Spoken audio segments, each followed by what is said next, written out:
বিসমিল্লাহির রহমানির রহিম। ভাই ও বোনেরা, যে যেখান থেকে আমাকে দেখছেন এবং শুনছেন, আপনাদের সবাইকে আমার সালাম, আসসালামু আলাইকুম।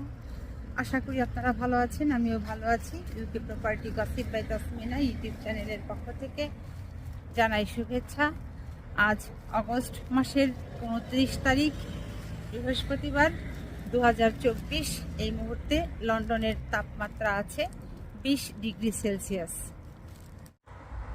আজ অনেক রোদ উঠেছে আর বাতাস আছে ঝিরিঝিরি।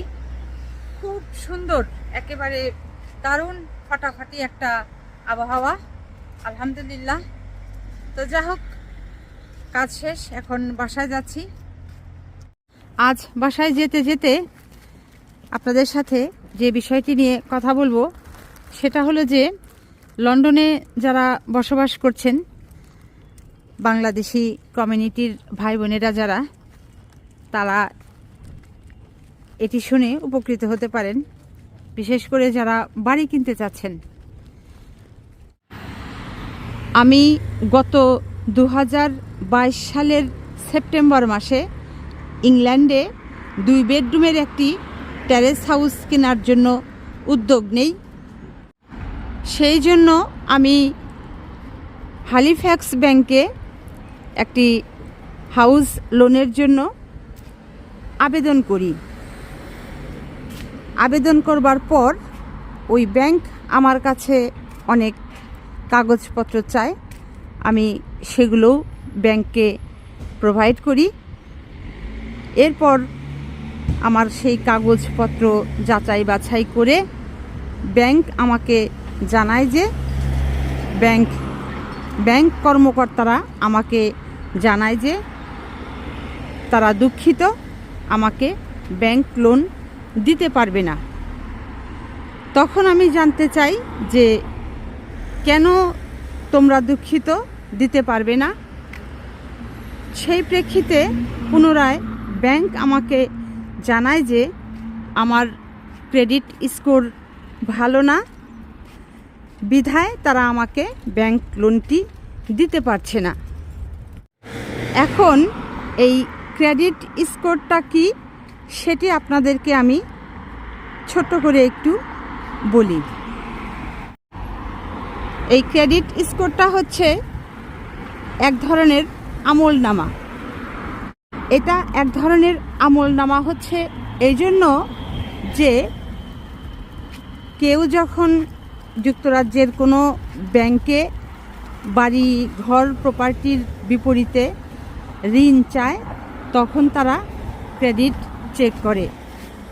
আর এই ক্রেডিট চেক করলে তার ওই আমলনামায় পূর্বে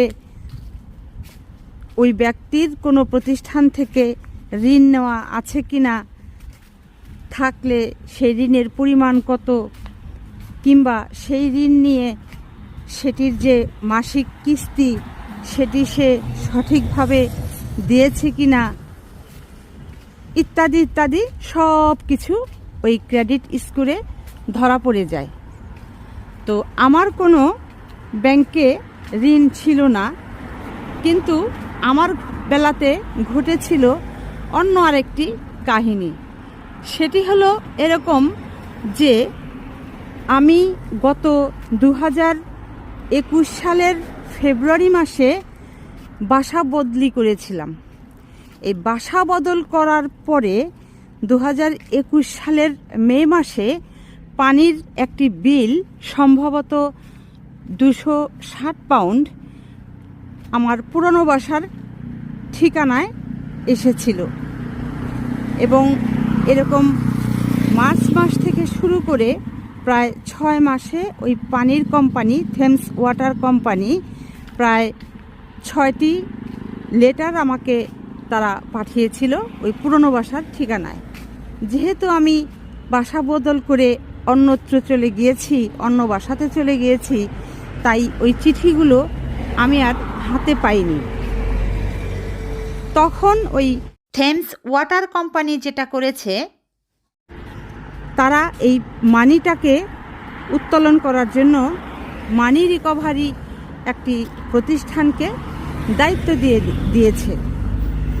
ওই মানি রিকভারি কোম্পানি আমাকে খুঁজে বের করে আমার নতুন ঠিকানায় তারা চিঠি দিয়েছে এই মর্মে যে আগামী 7 দিনের মধ্যে তুমি আমাদের সাথে যোগাযোগ করো এবং এই যে অর্থটা উল্লেখ করা আছে এই অর্থটা পরিশোধ করো, আর যদি না করো তাহলে আমাকে কোর্টে নেওয়া হবে। তখন আমি ওই চিঠিটা হাতে পাওয়া মাত্রই সঙ্গে সঙ্গে 1 ঘন্টার মধ্যে ওই চিঠিতে উল্লেখিত অর্থটা আমি পে করে দেই এবং ওই কোম্পানিতে ফোন করে বলি যে আমি যে অর্থটা তোমরা পেতে সেটি আমি এইমাত্র পরিশোধ করে দিয়েছি, কাজেই তোমরা আমাকে এই মর্মে চিঠি দাও যে তোমরা অর্থটা পেয়েছো, পরিশোধ হয়ে গিয়েছে, তোমরা আমার কাছে আর কোনো অর্থ পাবে না। তখন আমাকে ওই থেমস ওয়াটার কোম্পানি এবং মানি রিকভারি কোম্পানি উভয় মিলেই আমার কাছে যে পাওনা অর্থটা আছে সেটি পরিশোধ হয়ে গেছে এই মর্মে লিখিত চিঠিও পাঠিয়েছিল এবং আমি ভেবেছিলাম যে ঝামেলা বুঝি এখানেই শেষ হয়ে গিয়েছে। আসলে ঝামেলা ওখানে শেষ হয়নি, বরং পরে এসে দেখলাম যে আমার ঝামেলা ওখান থেকেই শুরু হয়েছিল। কেননা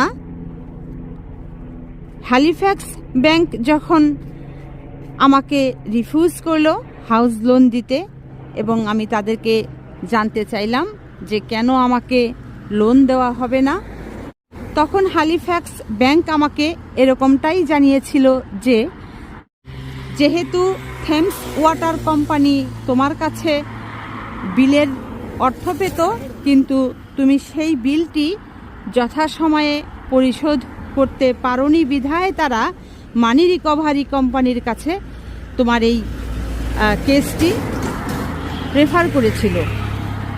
সো এটি তোমার ক্রেডিট স্কোরের জন্য একটি মারাত্মক খারাপ প্রভাব বিস্তার করেছে, যে কারণে তুমি এই হাউজিং লোনটি পাচ্ছ না। তাই আমি অনুরোধ করব এই যুক্তরাজ্যে ব্রিটিশ বাংলাদেশি এবং বাংলাদেশি অনেক ভাই বোনেরা যারা বসবাস করছেন, বাসাবাড়ি প্রপার্টি কিনতে চাচ্ছেন, তারা অবশ্যই আপনারা আপনাদের বাসাবাড়ি কিনবার আগে আপনারা আপনাদের বাসাবাড়ির যে কাউন্সিল ট্যাক্স আছে, বিদ্যুৎ বিল, গ্যাস বিল, পানির বিল, মোবাইল ফোন বিল ইত্যাদি ইত্যাদি যত ধরনের বিলগুলো আছে সেগুলো আপনারা প্রত্যেকটি বিল মাসে মাসে সঠিক সময়ে দিয়ে একেবারে ক্লিয়ার রাখবেন, না হলে কিন্তু আমার মতো বিশাল ঝামেলায় পড়ে যাবেন, বিপদে পড়ে যাবেন। যা হোক, সবশেষে এটিই বলবো যে আল্লাহ যা করেন মঙ্গলের জন্যই করেন। হয়তো হ্যালিফ্যাক্স ব্যাংক থেকে হাউস লোন নিয়ে বাড়ি কিনলে আমাকে সুদের মধ্যে ঢুকতে হতো, আল্লাহ হয়তো আমাকে ওই সুদের ভেতরে ঢুকাবেন না বলেই ওই লোনটি আমার তখন হয়নি। এই পানির বিলের সমস্যা দিয়ে আল্লাহ আমাকে ওখানে ওভাবেই আটকে দিয়েছেন। আলহামদুলিল্লাহ আমার বাড়ি কেনা হয়েছে, তবে সেটি নগদ অর্থেই কেনা হয়েছে, সুদের মধ্যে আর আমাকে যুক্ত হতে হয়নি। তো আজ এখানেই শেষ করব। সবাই ভালো থাকবেন, সুস্থ থাকবেন এবং আমার জন্য দোয়া করবেন। আমার এই চ্যানেলটিতে লাইক, কমেন্ট, শেয়ার এবং সাবস্ক্রাইব করবেন। আসসালামু আলাইকুম, আল্লাহ হাফেজ।